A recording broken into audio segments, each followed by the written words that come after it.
Salut l'équipe, j'espère que vous allez tous bien. Alors aujourd'hui, vidéo, on va parler un petit peu. Donc je viens de réaliser que cette chaîne existe déjà depuis un certain moment, qu'elle a été en stand-by pendant une longue période, donc la période Strain Vision où j'étais en collaboration avec Baki, qui s'est arrêtée et donc je l'ai relancée depuis quelques mois maintenant. Donc bon, pour le moment, ça fonctionne pas trop mal.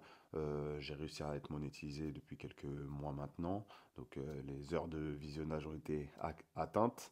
Et donc là, l'objectif vraiment, c'est d'essayer d'être régulier et de voir si ça prend légèrement ou non. Donc pour le moment, on va essayer de l'être. Donc je compte sur vous pour mettre des likes, des commentaires, partager les vidéos, que ce soit sur Instagram, sur les différents réseaux. Ça aide vraiment à faire en sorte d'avoir plus de visibilité et puis ça motive.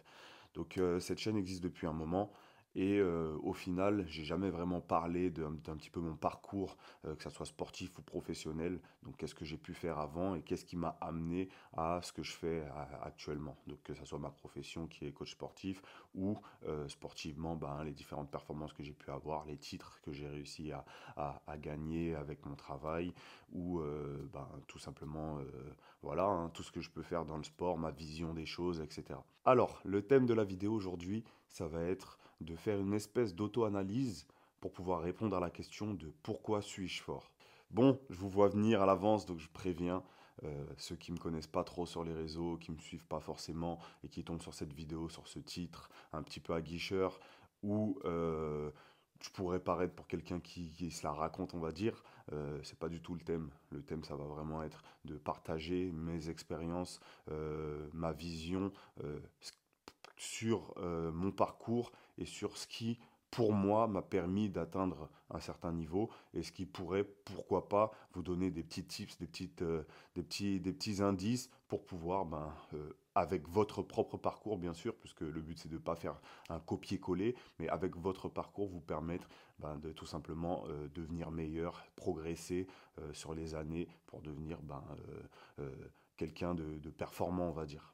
Alors l'équipe, du coup, on va commencer par se présenter. Donc moi c'est Ludovic, j'ai 33 ans, je suis originaire des Antilles, donc de la Guadeloupe et de la Martinique. Martinique de mon père, Guadeloupe de ma mère. Et j'ai toujours vécu dans le 93, donc à Tremblay exactement. Ça fait 3 ans maintenant, si je dis pas de bêtises, que je suis titulaire d'un BPGEPS, que j'ai passé en région parisienne à Le Pense Academy. Et donc, je suis actuellement coach sportif depuis ces 3 dernières années où je fais du présentiel en majorité à Villepinte, d'accord, au Fitness Park Villepinte, et où je fais du en ligne, donc avec différents clients qui me demandent mes services. Maintenant qu'on a terminé cette belle présentation, on va pouvoir enchaîner et parler un petit peu de mon parcours sportif. Donc, j'ai toujours fait énormément de sport depuis tout jeune. J'ai eu de la chance, j'ai grandi dans une ville qui était très portée sur le sport, qui avait aussi beaucoup d'infrastructures, donc les moyens. Et donc, que ça soit au niveau scolaire ou même extérieur, il y avait beaucoup de choses à faire, beaucoup de sports. On a eu vraiment beaucoup de variétés au niveau des sports qu'on a pu nous présenter durant notre jeunesse. Donc, on a touché un petit peu à tout, que ce soit tout ce qui tourne autour de la gym, tout ce qui tourne autour de la natation, par exemple, tout ce qui tourne autour de l'athlétisme. On a fait vraiment pas mal de sports collectifs aussi, basketball, handball, etc. Et moi, un peu comme tout le monde, je me suis plutôt dirigé vers le foot, mais j'étais vraiment bon dans la majorité des sports. J'avais déjà des bonnes qualités physiques, donc j'étais quelqu'un qui courait très vite. Je me débrouillais bien dans tous les sports, hein, la plupart du temps. J'étais jamais excellent, mais plutôt bon dans tout. Donc, mis à part la natation, bien sûr, c'est pas trop mon fort, mais après, bon, je me débrouille, j'en ai fait quand même quelques années. Et puis, donc je me suis dirigé vers le foot, comme je vous ai dit, vers 5 6 ans. Et puis, j'ai arrêté vers 19 18 ans, où j'ai fait la transition. Donc, sur ma dernière année de foot, j'ai commencé la boxe anglaise. Donc, c'est vraiment un sport que j'ai beaucoup apprécié. C'était vraiment terrible. Pendant les premiers mois, j'avais aucune compréhension de la discipline. J'étais vraiment en galère. J'arrivais pas à bouger, pas à donner les coups. Mais bon, quand j'aime bien quelque chose, et puis surtout quand à l'époque, j'avais pas beaucoup de sous et que je payais quelque chose, j'étais assidu, je peux vous le dire, donc j'ai pas raté beaucoup de cours. J'allais plus trop à l'entraînement au niveau du foot, j'allais plutôt au match et puis je m'entraînais à la boxe anglaise entre 4 et 5 séances par semaine. Et donc j'ai vite progressé et puis j'y ai pris goût. Et donc j'ai fait une année complète très sérieuse où j'étais très très régulier et où j'ai vite progressé. Et puis après, sur la deuxième année, j'ai commencé la muscu. Et donc après, il a fallu faire un choix et malheureusement, j'étais un peu indécis. Donc un coup, j'allais à la boxe et je commençais à être bon à la boxe. Après, je retourne à la muscu, mais du coup, j'avais perdu un petit peu, donc il fallait que je m'y remette. Et après, je retourne à la boxe, mais du coup, j'étais moins bon. Donc ça a été un petit peu le yo-yo pendant cette deuxième année. Et puis ensuite, je suis parti en Australie pendant quelques mois. Donc pendant ces quelques mois, j'ai gardé la même routine, hein. Je mélangeais muscu et boxe. Et puis quand je suis rentré, je voulais commencer à reprendre la boxe plus sérieusement. Mais malheureusement, j'ai trouvé un travail qui ne me permettait pas tout simplement de, euh, de pratiquer une discipline avec certains horaires. Donc je travaillais de nuit. Je finissais assez tard et donc je me suis dirigé plutôt vers la muscu qui me permettait de m'entraîner un petit peu aux horaires que je voulais. Voilà. Et donc depuis, j'ai pas lâché, hein. Donc j'ai commencé la muscu à 20 ans, donc si je dis pas de bêtises, c'était aux alentours de 2012. Et du coup, depuis, je n'ai pas arrêté. Après, je me suis plus spécifié dans le street lifting, street workout, quand j'ai rencontré donc la SWAT team, donc Nico qui a été mon premier coach, et donc il nous donnait des cours avec son association et qui nous a permis d'apprendre beaucoup de choses et de progresser. Ensuite, j'ai eu un second coach qui a été Baki pendant une bonne période aussi, qui m'avait permis de retrouver un certain niveau. Et puis, entre-temps, j'ai fait la rencontre de Dreator. Donc, vous le connaissez tous maintenant. Je le présente assez souvent sur mes réseaux sociaux. Et depuis, bah, on est en coaching ensemble sur toute la partie powerlifting, sur laquelle je m'intéresse aussi. Et voilà, hein. Donc, c'est à peu près tout. Maintenant qu'on a posé les bases en parlant un petit peu de mon passé sportif, on va pouvoir commencer à répondre progressivement à cette question de pourquoi suis-je fort? Donc tout simplement, le fait d'avoir pratiqué des certaines disciplines pendant une certaine période avec rigueur euh, et on va dire discipline, on fait que bah, justement on a rentré ces habitudes-là dans notre quotidien, dans notre routine. Et ça va être beaucoup plus simple de les mettre en application ensuite. Donc l'envie d'être fort. Forcément, quand vous pratiquez une discipline sportive, bah, vous voulez gagner, vous voulez être le plus fort possible, aller le plus loin possible. Donc déjà, ça donne cette envie d'être fort, qui est pour moi essentielle. D'accord? Comme je vous le dis souvent, si vous voulez développer une qualité physique, il faut le vouloir pour commencer. D'accord? Et par rapport à vos envies, vous allez déterminer ce que vous allez mettre en place pour pouvoir le faire. Et là, je vous relance sur la vidéo que j'ai faite auparavant sur comment programmer vos entraînements. L'avantage d'avoir pratiqué une certaine discipline sportive pendant vos jeunes années, ça va être tout simplement d'avoir une certaine résilience à l'effort, habitude de l'effort et surtout connaissance de vous, de vos capacités, d'accord, de en quoi vous êtes bon, vos points forts, vos points faibles. Être capable de vous dépasser, de frôler la limite, d'arriver dans les zones rouges, d'en sortir, d'éviter les zones rouges aussi quand c'est nécessaire, etc. Et ça, c'est vraiment quelque chose qui s'acquiert avec des années d'entraînement et qui peut être un gros avantage si vous l'avez déjà avant même de vous lancer dans des sports de force ou même en musculation classique. À savoir que c'est vraiment quelque chose que je vois très très très régulièrement avec mes clients. D'accord? Donc en tant que coach, j'ai l'impression que mes clients pensent toujours qu'un jour, par magie, l'entraînement va devenir facile. Donc je vous donne l'exemple tout simplement.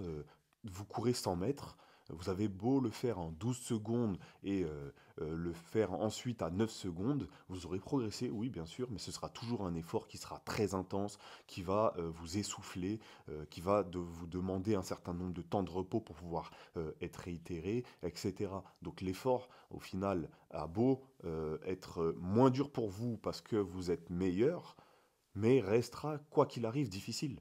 Et ça, c'est vraiment quelque chose que les personnes qui ont pratiqué certaines disciplines sportives avant ont conscience. C'est que ben, plus on progresse, plus ok, on est à l'aise dans ce qu'on fait, mais ça reste des efforts et ça reste difficile.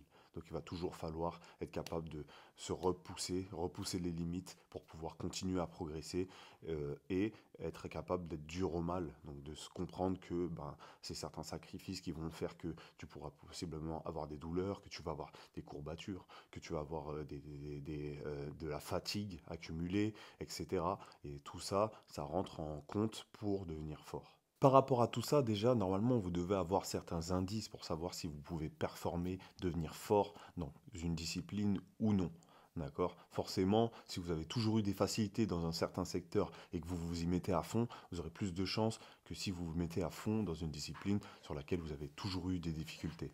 Et à partir de ce moment-là, il va falloir être conscient que malgré le fait que vous soyez impliqué à 110%, que vous aimiez ce que vous faites, que vous soyez passionné ou toutes les qualités que vous pouvez avoir, que malheureusement, tout le monde ne peut pas atteindre l'élite de chaque discipline dans laquelle il se met à 100%. Donc, qu'il y aura un choix et donc forcément le potentiel fera la différence. Donc quand on parle de potentiel, on va forcément finir par parler de génétique.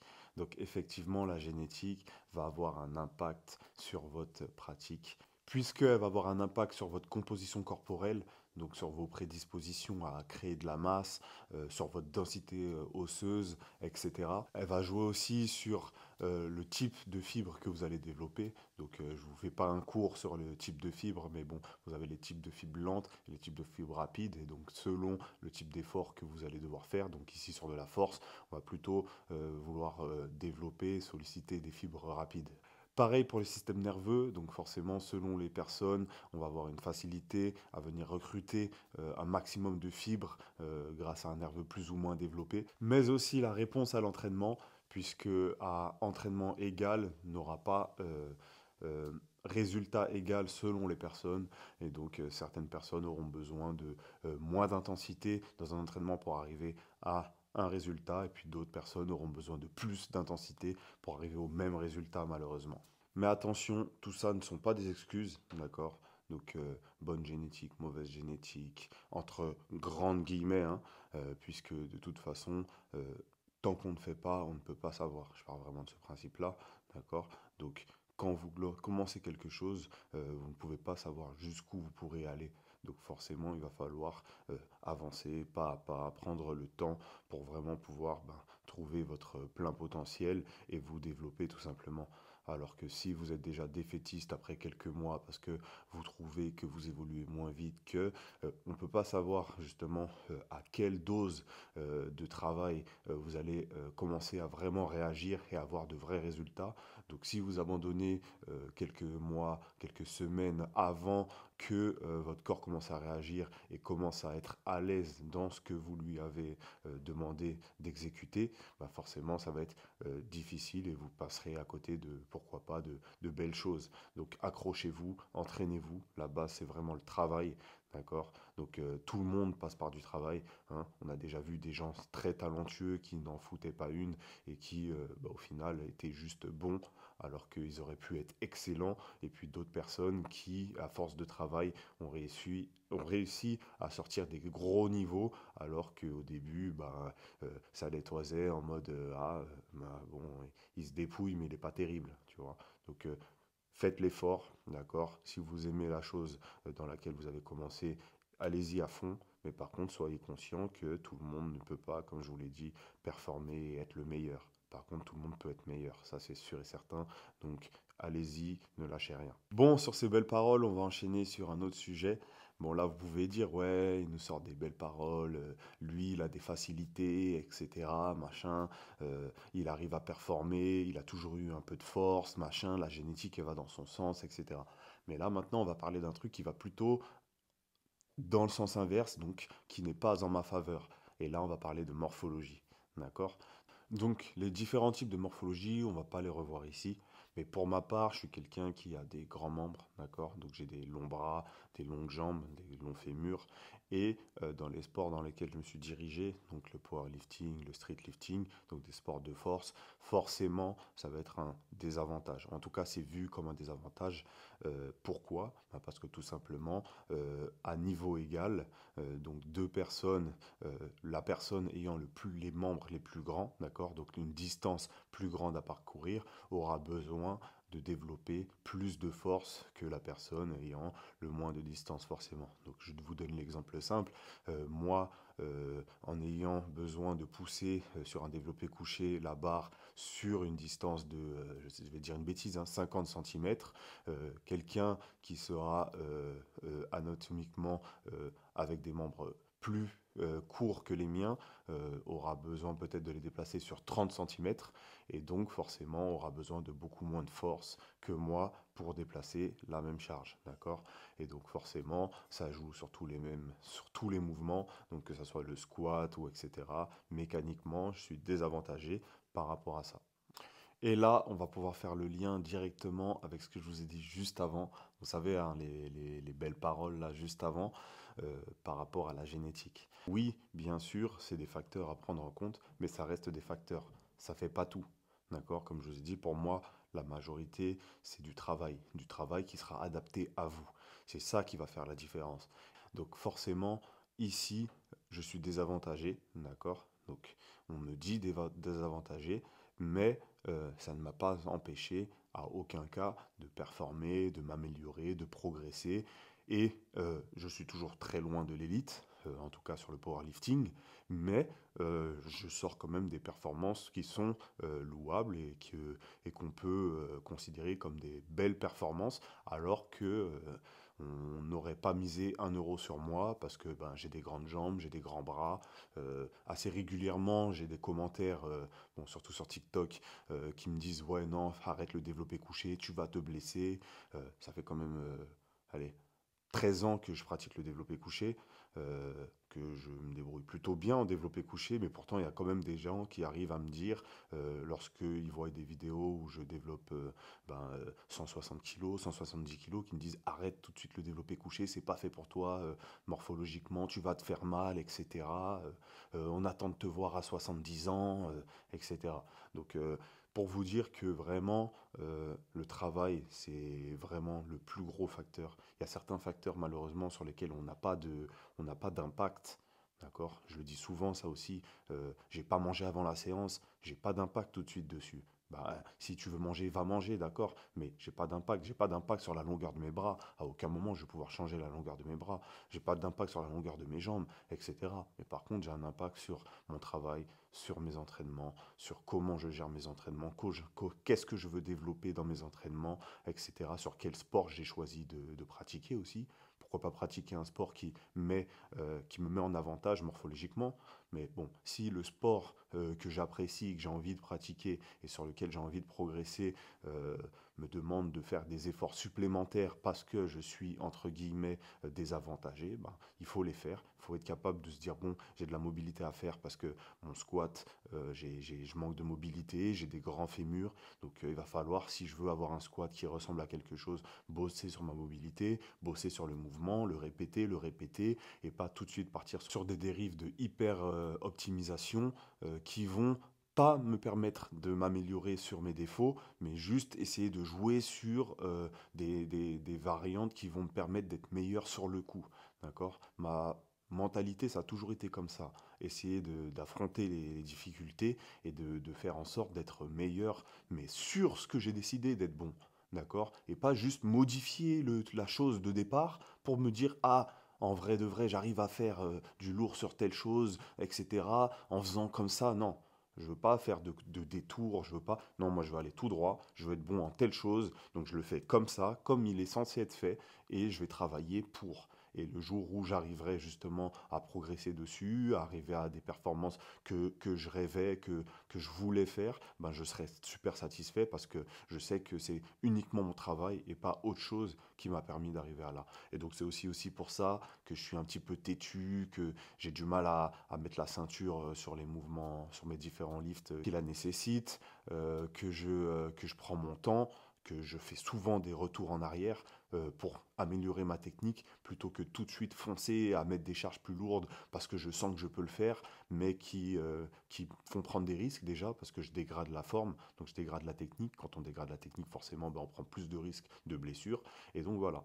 Donc, ok, la morphologie, c'est quelque chose qu'on ne peut pas changer, c'est quelque chose qui peut effectivement poser des problèmes, mais si on est intelligent, on peut le transformer en force, entre guillemets. En force, pourquoi? Parce qu'on va devoir, comme je vous l'ai dit avant, faire encore plus d'efforts pour pouvoir être meilleur, pour pouvoir avoir une belle forme, pour pouvoir ce que vous voulez au final. Donc là, je vais vous donner un exemple par rapport à mon cas à moi, de ce que j'ai pu mettre en place, ce que j'ai fait pour pouvoir bah, utiliser quelque chose qu'on aurait pu croire comme un défaut ou comme quelque chose qui aurait pu me limiter pour pouvoir le transformer en point fort au final. Donc par exemple, on m'a toujours dit que j'avais des grands bras pour les tractions, donc forcément plus d'amplitude de travail, donc un besoin de plus de force. Donc forcément, quand on le voit comme ça, c'est logique, effectivement. Le mouvement dure plus longtemps, d'accord? On a plus de distance à parcourir, donc il faut plus de force. Mais si on le voit dans le sens où si une de mes qualités principales est l'explosivité, donc que j'utilise justement cette distance-là pour pouvoir accélérer le plus fort possible, d'accord, pour arriver à mon point d'arrivée, ben, ça peut devenir une qualité de fait d'avoir bah, des grands bras au final. Donc sur les tractions, j'utilise vraiment comme si c'était une rampe de lancement et qu'au final, ma rampe de lancement est longue, donc elle me permet de prendre un maximum de vitesse pour venir me propulser au-dessus de la barre. Ensuite, on va parler de la patience. D'accord? Donc le fait de comprendre que chaque chose se mérite et qu'il va falloir passer par certaines étapes pour pouvoir atteindre un objectif. D'accord? Le problème avec beaucoup de monde, c'est qu'ils vont se restreindre dans quelque chose euh, sans se dire qu'il y a plein de choses dans lesquelles il faut passer pour arriver à cette étape-là. La force, c'est une étape qui va nécessiter d'avoir un certain physique, quoi qu'il arrive. D'accord? Quelqu'un qui aura une grosse masse musculaire aura un plus gros potentiel de force. Je vois beaucoup trop de monde qui commence la musculation, qui commence le powerlifting, qui commence le streetlifting et qui sont encore, entre guillemets, maigrichons et qui veulent absolument faire des cycles de force. Donc mettre des charges lourdes, etc. Certaines personnes peuvent le faire, d'accord, mais dans la majorité, ce qu'il va falloir faire, c'est déjà commencer par vraiment se construire un gros physique, ou en tout cas se construire un certain physique qui va nous permettre d'avoir déjà une certaine force, une certaine capacité à résister à certaines intensités, d'accord, et qui va en plus de ça prévenir les blessures, puisque forcément on sera plus à même de résister à des grosses intensités dans des cycles qui sont plus portés vers la force. Et donc, durant mes premières années, j'ai vraiment créé un physique. C'était ça l'objectif, c'était développer couché pour les pecs, traction pour le dos, biceps curl pour les biceps, triceps extension pour les triceps. Et c'est comme ça, au fur et à mesure, que j'ai commencé à me dire, ah, le développé couché, j'aime bien. Vas-y, je vais essayer de pousser un peu le truc, de développer ma force, mais en restant sur de l'hypertrophie, puisque c'était ça l'objectif. Et au fur et à mesure, mon physique s'est construit, s'est construit. J'ai permis à mon corps d'avoir le temps de s'adapter pour pouvoir justement gérer certaines intensités et puis mettre de plus en plus lourd, faire de plus en plus de répétitions, faire des entraînements de plus en plus difficiles, etc. Et c'est ça qui va vous rendre de plus en plus fort et qui va vous permettre ensuite de travailler pour devenir de plus en plus fort, pour vraiment être spécifique sur la force. Mais avant ça, il y a un travail à faire et on ne peut pas débouler du jour au lendemain sans avoir fait de quelconque sport similaire et de venir et puis se dire bon, allez, c'est parti, 5 x 5, développé couché, aïe, je vais faire du powerlifting. Non, pas du tout. ou alors 5 x 5 aux tractions, c'est parti, je me lance dans le street lifting. Non, l'objectif, ça va vraiment être d'aller progressivement, de laisser à votre corps le temps de s'adapter pour les efforts que vous voulez. Alors l'équipe, fin de vidéo. Donc j'aurais aimé continuer à discuter un petit peu sur ce sujet. Je pense qu'il y avait encore deux, trois trucs à voir, mais malheureusement la vidéo commence à être un petit peu longue, donc on va raccourcir un petit peu. Donc en résumé, ce que je vous conseille vraiment, c'est de prendre le temps, soyez vraiment patient, d'accord? Prenez le temps de construire. D'accord, on commence une maison avec les fondations et après on monte les étages, on monte les étages, on monte les étages et c'est là qu'on commence à être bon et qu'on peut se rapprocher du niveau qu'on espère atteindre. Et donc vraiment prenez le temps de construire du muscle, d'être solide, connaître les mouvements aussi, donc de vous améliorer techniquement. Donc tout ça, ça va passer par le volume d'entraînement. Et puis ensuite, vous allez pouvoir justement aller chercher à devenir fort. C'est ça qui va vous aider justement et qui va vous accompagner tout au long du cycle pour pouvoir devenir fort et pas vous précipiter vers la force, ce qui risquerait justement de vous poser problème au fur et à mesure. Voilà, donc je vous laisse ici. Je vous retrouve sur une prochaine vidéo. Euh, j'ai pas mal de vidéos qui sont prévues, donc j'essaie de vous donner pas mal de conseils sur mes prochaines séances d'entraînement, etc. Donc restez au jus, n'hésitez pas à commenter, partager, liker. Et puis n'oubliez pas, code promo Oli et Tatakai, donc pareil, adamantium pour les deux. Donc n'hésitez pas à commander si vous avez du matériel à commander, des habits de sport ou alors des boissons énergétiques ou du thé, boissons sans sucre, etc. Allez, force à vous, on s'attrape.